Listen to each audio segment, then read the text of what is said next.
Hey everybody, welcome back to the gardening artist. Reba here. So today is still Saturday, but you'll be probably seeing this tomorrow on Sunday. So I didn't really mow the lawn. So one of the chores for today was mowing the lawn and weeding some beds, that sort of thing. Yard work, that sort of stuff. Anyways, so I didn't actually mow, but I did use my weed eater today. I did get some new spools of weed eater stuff for my weed eater because I had been hand winding and I've been recycling, so now I have more to recycle with, but I just wanted something that was nice and easy, ready to go, so that I can get these jobs done quickly without having to rewind one or two spools. Plus, I don't know where all my other spools went, and I'm also missing one of my extra chargers for my weed eater. So I need to make sure I'm able to take breaks and charge that bad boy up. I don't know what on earth happened to it. I might have to invest in a new battery for it to charge it. Anyways, so basically I used the weed eater along this area here. Now out here I have some carpets just so that I don't have to weed and move my plants all the time around the planters as much. Some of my stuff, it's inevitable because I just have so many plants that I'm going to have to move plants in order to mow around them and that sort of thing. But whenever they're on the grass grows in between. Even when they're like set right next to each other, there's be a little spot that the grass will grow tall. And anyways, I'm liking the carpets. It does kill the ground. These are some that I picked up last year at the Dollar Tree, and they have these rubber backs. Well, I have this section right here, and I used the weed eater to make the grass really short right there along the fence. I'm going to actually line the rugs up with that pole right there. And then I have 2 rows of them for this section because I have my big pots right here along it.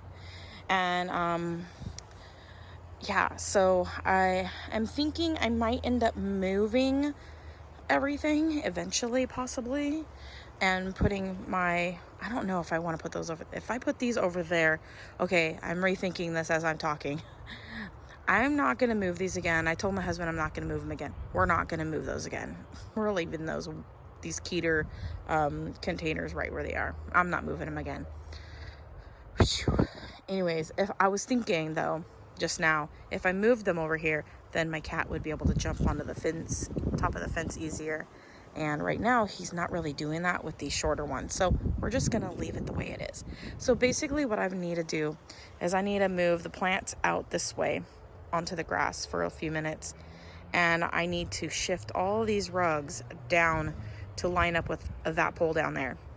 That way I'll have the perfect amount, because it looks like this one here with the 4 rugs that I have going here, it looks like it would almost be the perfect amount of space, because that's about how much room there is till that pole is down at this other end. So that's going to be my organization in the garden for today. Even though organizing the garden wasn't on that list, I'm feeling like it's something that needs to be done, and so I'm going to do this. Now my husband wanted me to clean the patio up, and I'll probably just end up doing that this week sometime anyways, because I want to get it done again. It's so quick and easy. Let me show you my mess, you guys. Okay, so this is my mess. I need to clean this mess up.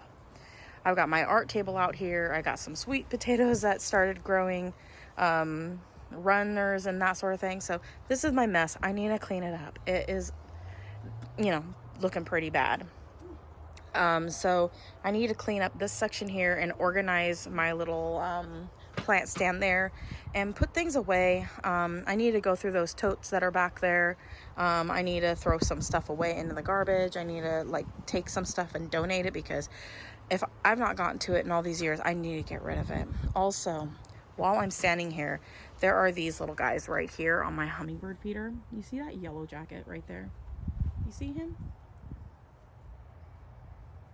So they've been coming here, and every time the hummingbird comes, they attack the hummingbird.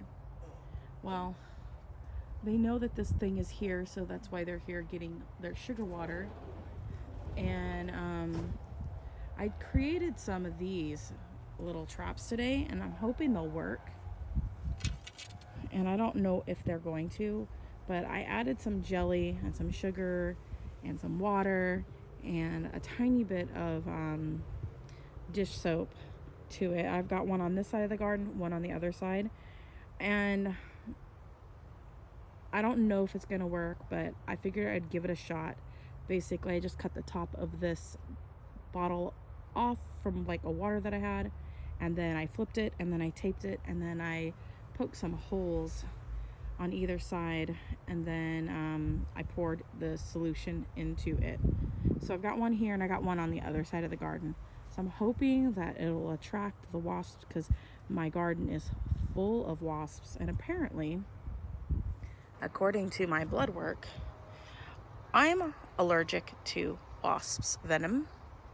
And knock on wood, they don't ever mess with me. But I've always had them in my garden, and I've always played that game of picking up stuff and moving things that have water standing in them that the wasps are all attracted to out here in the garden, like little plant trays and that sort of thing. Well, a couple summers ago, before I found out, a few summers back, about almost 4 to 5 years ago, I was out here in the garden picking that stuff up, and there was like hundreds of wasps around me while I was doing this. So I got really lucky, and hopefully I never have to find out if I'm allergic for reals or not. But according to my blood work, what have you, I'm allergic. Anyways, so now I've got to get this done. And I'll see you back here when it's finished. Okay, you guys, I managed to get everything weed-eated along the fence line here, and now I'm ready to use my rake to remove all the excess cuttings from all the grass that I just used my weed eater with. And now it's time to move these rugs about 21 inches of that direction to the pole, and then I will align all of these ones here and get them situated. And it looks like it's about exactly that wide from here to that little section that's down here. So, and there's just like a little section down here. So I think I might be able to maneuver these rugs, and it should work out perfectly. Then it's putting all these plants back up against the fence. However, I'm not going to clutter it up. I'm going to make it so it looks pretty, and then I will decide what I'm going to do with the excess. I have decided that the area that I weeded earlier today, I'm going to be planting some things, so check another video out for that. I will be talking about what I'm planting over in the shady area that I just weeded today. All right, you guys, see you in a moment. All right, some of my pots are falling over here, so they're kind of in the way. But anyways, I've got it all laid out. It looks like if I didn't overlap the edges so much, I could probably make it fit exactly. So I might try to squeak out another couple inches right here, but it's like pretty perfect, I would say. So I did have to move this one section because I don't feel like cutting the rug out a little bit because of the pole right in the middle of the two sections. But you guys, it looks pretty darn good. So I've got a nice good row here of two sections of rugs. So I've got 2, 4, 6, 8, 10 rugs here total, rug strips that I had picked up last year. And now, and they were all like $1.25. And so now I'm ready to move my plants back into place. I may go ahead and try to see if I can scooch everything down just a wee bit to see if I can get it all the way to the pole, just for my brain, for symmetrical, aesthetic So anyways, I'm gonna try to see if I can do that. Anyways, I'll be back with all the plants in place and how I'm gonna have this section set up for the foreseeable future, and we will see as soon as the tomatoes are done. I will probably be planting some brassicas or something into them, so I'm going to be getting those started soon, which means I'm going to need to go to the store and get some soil because I'm out. Anyways, well, I might have some, but I kind of want to use that soil in the bottom of that one, and I might end up moving that over here as well. I have 4 of these this size that I can grow my tomatoes and things in. So I may go ahead and bring that over here as well really quick, and that'll be part of this lineup.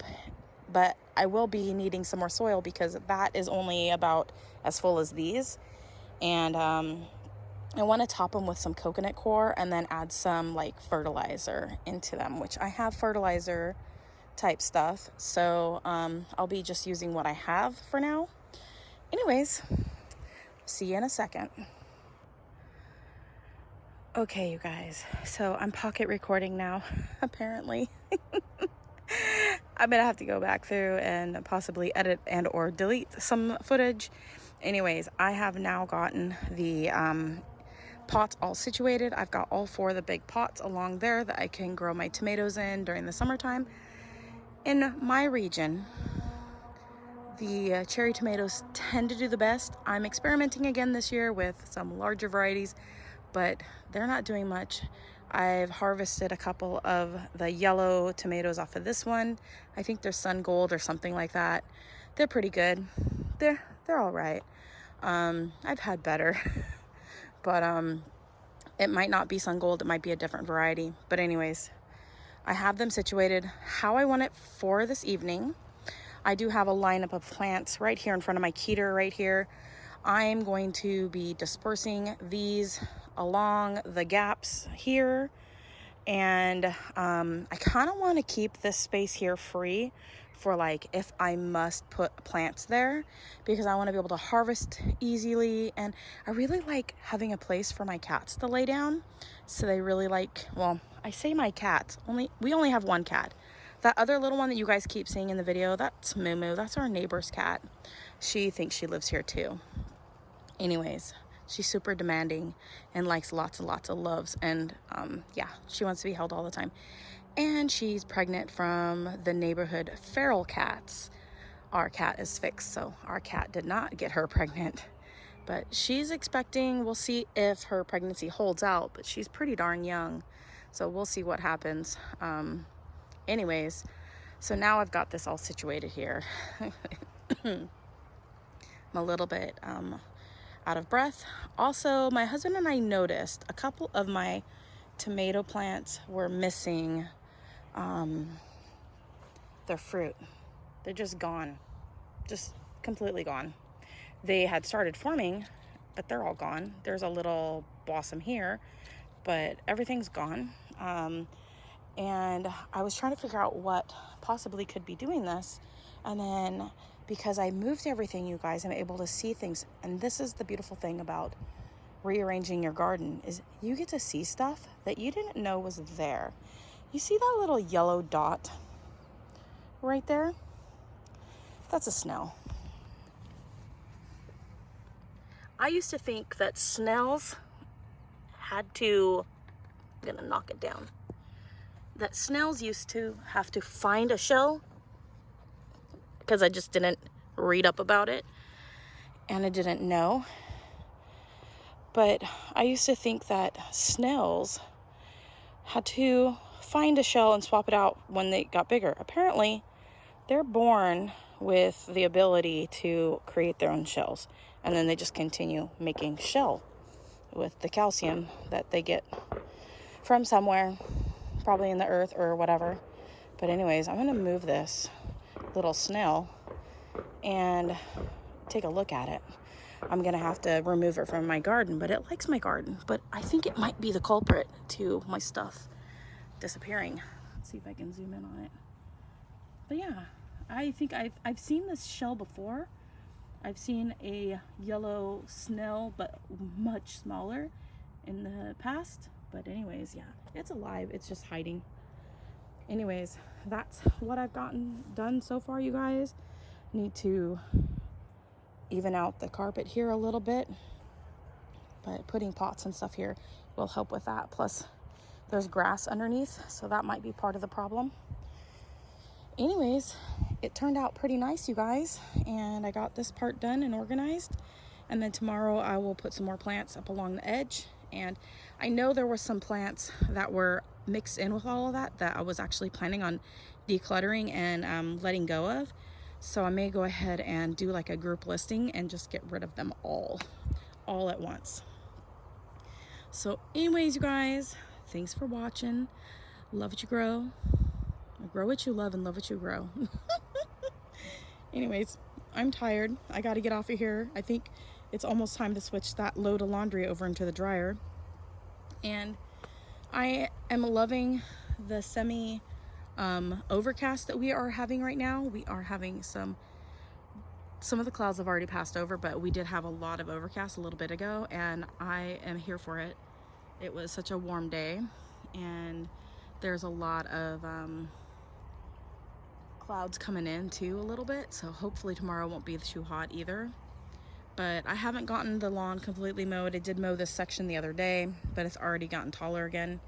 So now I'm gonna get this all situated, everything moved around again, because anybody who's been here at my channel long enough knows things are always moving around in my garden because I container grow. And the wonderful thing about growing in containers is you get to move it.